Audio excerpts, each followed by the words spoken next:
নমস্কার বন্ধুরা, অন্নপূর্ণা কিচেন কুকে আপনাদের স্বাগতম।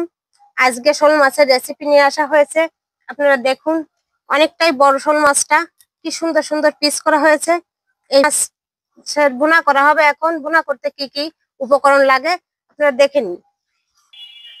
পেঁয়াজ কুচি, এটা রসুন পেস্ট, এটা হচ্ছে 4 রকমের মশলা দিয়ে পেস্ট করা হয়েছে।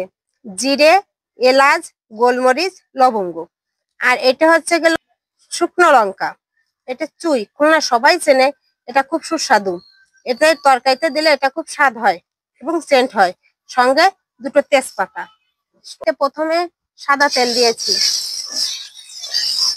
তেলে যখন জাল এসে যাবে তখন আমি মাছগুলো ভেজে নেব। হ্যাঁ, মনে হচ্ছে কড়াইতে তেলে জাল এসে গেছে। এবার আমি মাছগুলো এতে দিয়ে দেবো। এগুলো যখন ভাজা হয়ে যাবে তখন বোঝা যাবে বাদামি একটা কালার আসবে মাছে।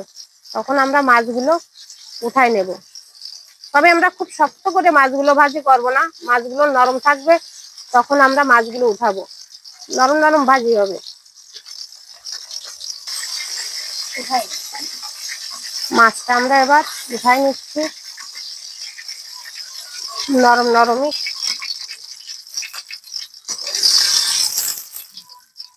প্রথমে আমরা তেলের ভিতরে পেঁয়াজটা ছেড়ে দেব, তারপর রসুনটা দেব, শুকনো লঙ্কা পেস্টটা দিয়ে দেব,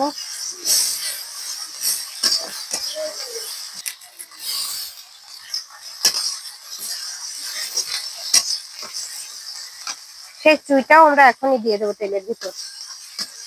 একটু জল দিয়ে মশলাটা কষিয়ে নেব। এই যে জলটা দিয়ে দেব অল্প পরিমাণে। কষানোর সময় আমরা একটু হলুদ এবং নুন দিয়ে নেব।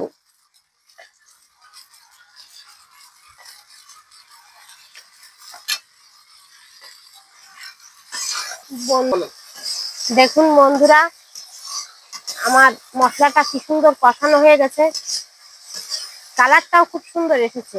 এবার আগে যে মাছগুলো ভেজে রেখেছিলাম সেগুলো এর ভিতর দিয়ে দেব।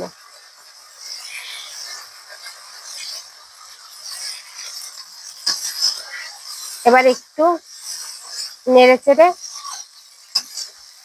নেব যাতে পাশাপাশ মশলাটা মেখে যায়। দেখুন, এবার আমরা পরিমাণ মতো জলটা ঢেলে দেব। দেখুন বন্ধুরা, কি সুন্দর একটা কালার এসেছে।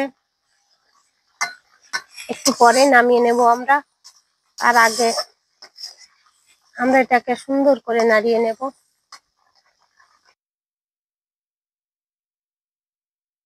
এবার আমরা পেস্ট করা মশলাটা এখন দিয়ে দেব, কারণ একটু পরেই আমাদের তরকারিটা নেমে যাবে, ভুনাটা নেমে যাবে। মশলাটা দিয়ে একটু নেড়ে দেব। এক্ষুনি